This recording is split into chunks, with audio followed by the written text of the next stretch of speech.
really great meeting, and we're very proud of the party.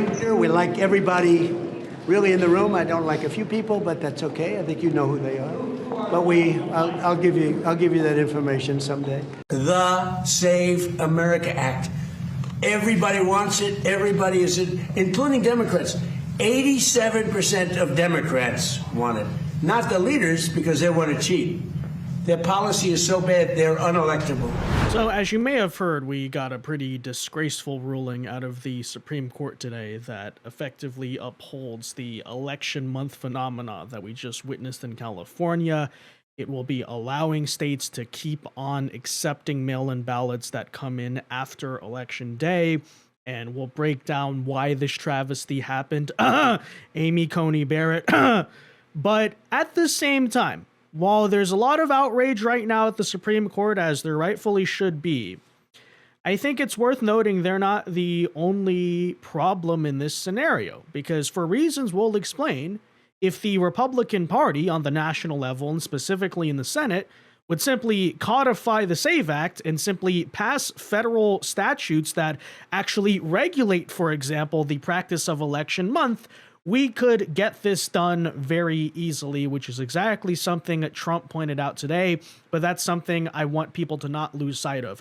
Sure, it's easy to get mad at a Supreme Court decision and feel helpless over it, but do bear in mind, this is not them ruling that any election reform is unconstitutional. They basically just said there's no federal law that regulates whether this can be done, which I still believe to be a wrong ruling, but still, it's very simple. Republicans in power could pass the federal law that would stop California, that would stop this election month situation, but you know how it goes. Let's talk about it, guys. First, though, do us a favor. If you enjoy our content, make sure you hit that like button down below. Subscribe to the channel if you are new. That is the best way to support our work, and it also ensures that you can stay up to date with all of the latest news and coverage. And with that in mind, we did cover this case as it was happening. It did seem like it was going to go our way until Amy Coney Barrett and John Roberts did their thing. But you may remember that this is all related to a Mississippi law that's being challenged that basically states that, well, if mail-in ballots come in within 5 days of the election, so let's say the election happens on Tuesday and you're getting ballots Wednesday, Thursday, and things like that, Mississippi law and many state laws, by the way, do dictate that those ballots can be accepted so long as they're quote-unquote postmarked, allegedly, by Election Day. And California does that even more. It's 7 days, and they're very loose on the supposed postmark. And so, obviously, this is a big way in which you get that election counting that takes forever, and you get these late mail-in ballots coming days later that, let me just say, are quite ripe for the F word. Well, the Supreme Court was hearing the case. We were hoping they would strike that down and rule this to be illegal and unconstitutional, as it should be. But instead, here's what happened. Mississippi has a state law which allows ballots to be counted, mail-in ballots after Election Day. If they come in, they're postmarked and meet the state requirements, but it is a 5-4 loss for Republicans. And an interesting cobbling together of who wrote on this. Justice Barrett wrote the opinion.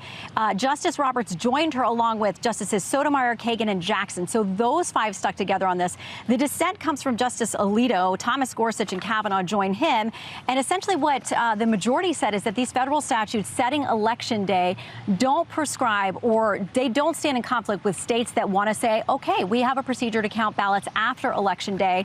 Justice Alito, writing for the dissent, says today's decision is inconsistent with the terms of the Election Day statutes, contemporary election law principles, 2 centuries of historical practice, and the case law on the question presented. So if you're a state out there that counts ballots after Election Day based on your state law, that state law will stand. We wait on more opinions now, guys. More to come. So, Shannon, that means, for example, in California, where it takes them forever to count ballots, this doesn't help that situation at all, right?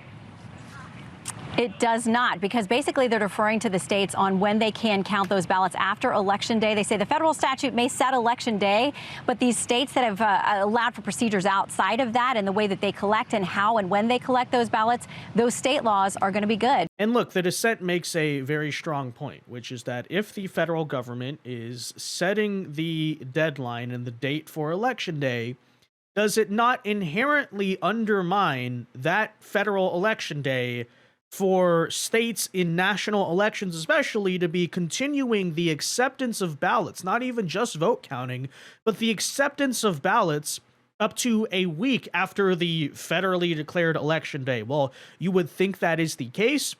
You would arguably understand completely why there's a lot of allegations of fraud and a lot of people don't trust elections when, for example, Spencer Pratt is leading, and then in the ballots coming after election day, guys, oh, look, on Saturday, all of a sudden Nithya Raman is winning. Why that practice is highly suspicious to a lot of people. Now, the counter argument made by leftists is that, well, it's postmarked, and we can totally trust that, as if California is really actually postmarking anything. But, you know, as long as basically they turn it in supposedly on election day, then everything should be fine. To which I say, no, I still don't buy that argument, honestly, and I don't see why you believe that makes our democracy, quote unquote, somehow healthier, because it's one thing on election day, okay, you go to vote, but, you know, I think it's kind of built in, is it not, to the idea of an absentee ballot, a mail-in ballot, that is it unreasonable to ask you to be prepared, right? You would think if you're going to mail in a ballot, you should be responsible about that decision. So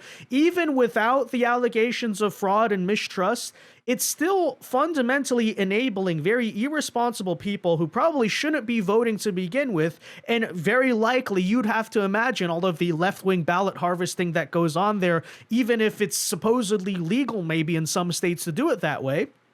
Because, you know, what business do you have caring about, oh, it's election day, oh, I'm not even going to be bothered to go vote, but, oh, forgot about my mail-in ballot, I'm going to mail it in, and surely I'm making a informed, responsible decision that's actually good for this country. No, that's obviously not the case.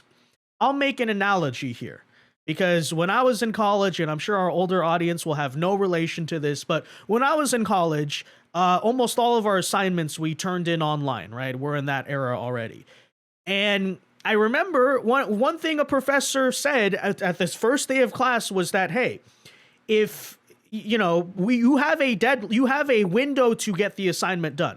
And so if before the deadline, let's say you're working the hour before, about to turn it in, and your power goes out, your internet goes out, whatever, that's not my problem. You're not going to get an extension. Why? Because you had the whole week, or you had the whole 2 weeks to get this done. So it's not the fault of me, that extraneous circumstances, whatever, because you shouldn't have procrastinated in the first place.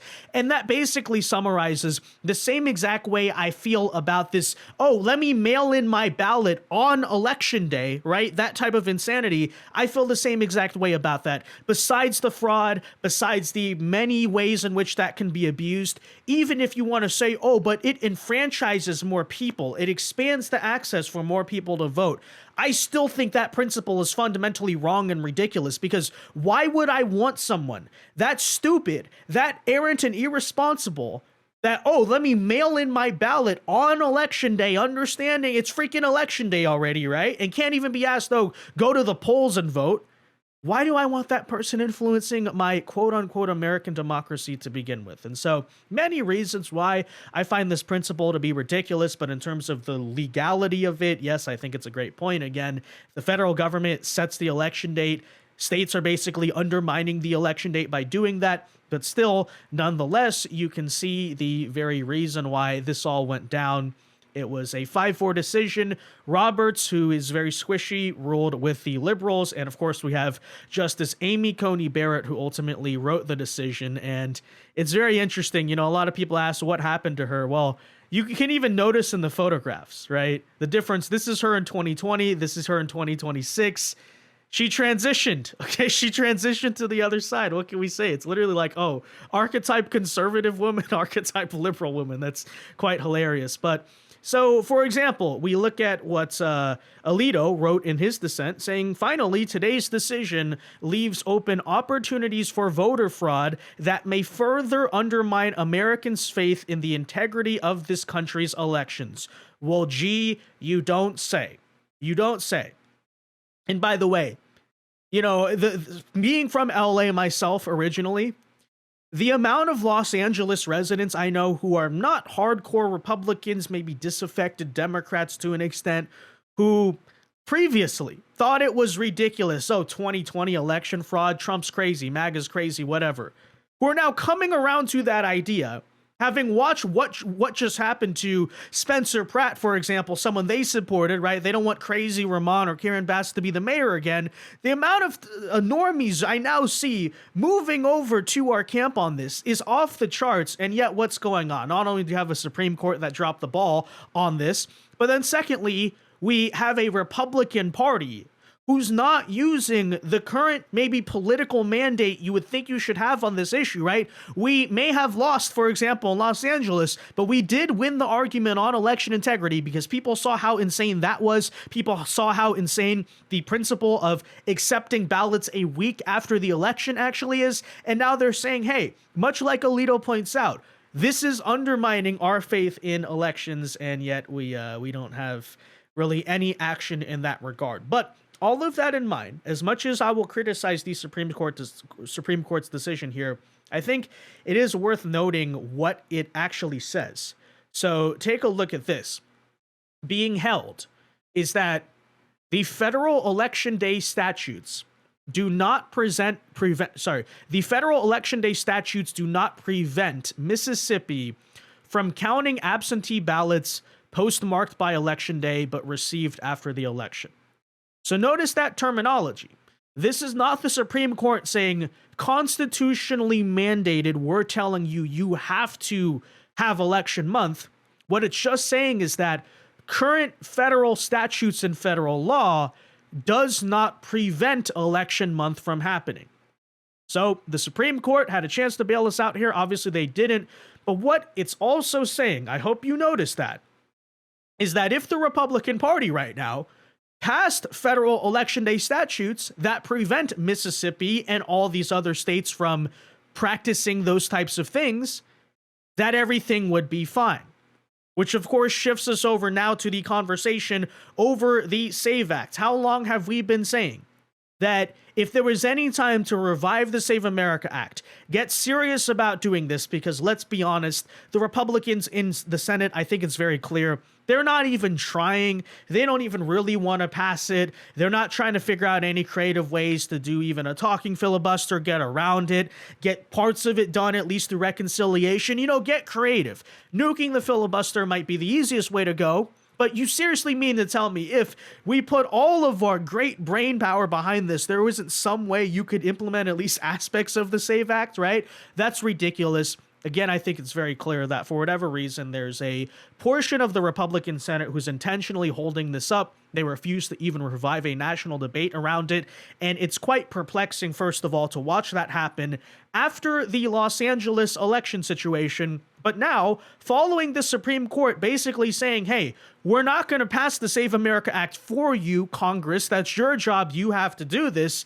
Now you think would be the time for that very federal statute in question to be implemented. But for whatever reason, we seem to have people within our own party who are also perfectly fine with election month taking place. It's ridiculous. But here's what President Trump had to say about it today. So let's read. In light of the tremendous loss in the Supreme Court today concerning voters' rights and the fact that people's votes are allowed to be counted long after an election is over, it is more important than ever to pass the Save America Act. Exactly. And you even saw that in the majority decision. They're kind of indirectly telling you, hey, you have to pass the Save America Act, right? But which is all voters must show voter ID. All voters must show proof of citizenship, and no mail-in ballots except for illness, disability, military deployment, or travel. In other words, you need a stated justified reason to vote absentee.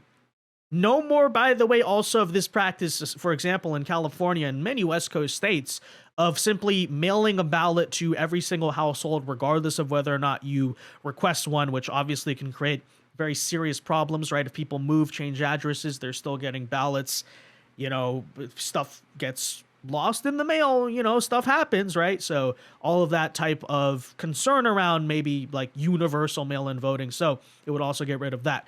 Anyways, there's no excuse for a politician or otherwise to be against the above three requirements. There is only one reason to oppose: cheating. The House of Representatives has approved this vital act 3 times. The United States Senate seems unable to do so. In a time when there is a powerful communist movement taking over our country, one more dangerous than World War I, World War II, Pearl Harbor, or September 11th. True, by the way.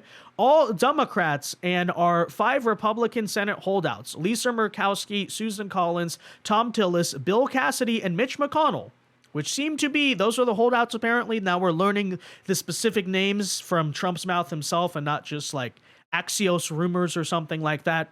And how unsurprising. So we have Murkowski, Collins, in the case of Collins, I heard she's kind of willing to vote for it or whatever, but arguably she's from Maine. We shouldn't even need her, okay? Because there's no reason why Lisa Murkowski from Alaska, Tom Tillis from North Carolina, although he's a complete rhino grandstander, retiring very soon, but willing to sabotage everything on his way out.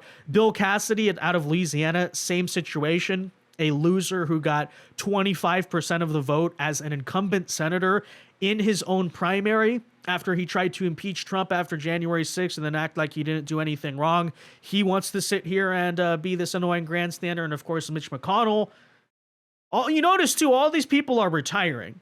A lot of these people are retiring at the end of this cycle, and they're basically like the selfish geriatrics they are, basically saying we want to burn down the party on the way out, right? We're going to make sure if you drive us out the party, we're going to make sure that Republicans can't ever win again. So, but anyways, says they must vote to save our country. There can be no more excuses. And that is absolutely correct, because clearly you can tell, like it or not, the Supreme Court's not coming to save us. So that's from President Donald J. Trump.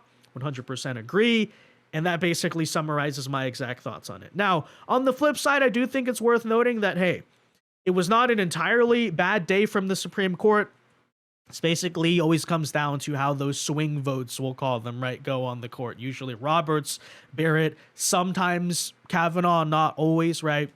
But on the flip side, President Trump's also celebrating a big win today at the Supreme Court that allowed him to fire the FTC's Rebecca Slaughter. And basically what this ruling implies is that the president is perfectly justified to fire federal bureaucrats without cause, which is to say, if they don't agree with you or they don't align with your vision, basically, of the government, you're allowed to get rid of that person because why? They work for the executive branch. You're the chief executive. You basically are allowed to run the federal government like you're actually in charge of it. And why this is very important is because not only does it uphold Doge and all of that, but you want to talk about a word maybe we haven't used for a long time, the deep state. This idea of an unelected bureaucracy that's largely accountable to no one and is able to run roughshod over everything. And as you saw, especially in Trump's first administration, couldn't get a lot of stuff done because he'd write an executive order and the bureaucrats would just refuse to implement it. No one could do anything because, oh, they're public workers. They have all these special protections. It's impossible to fire them.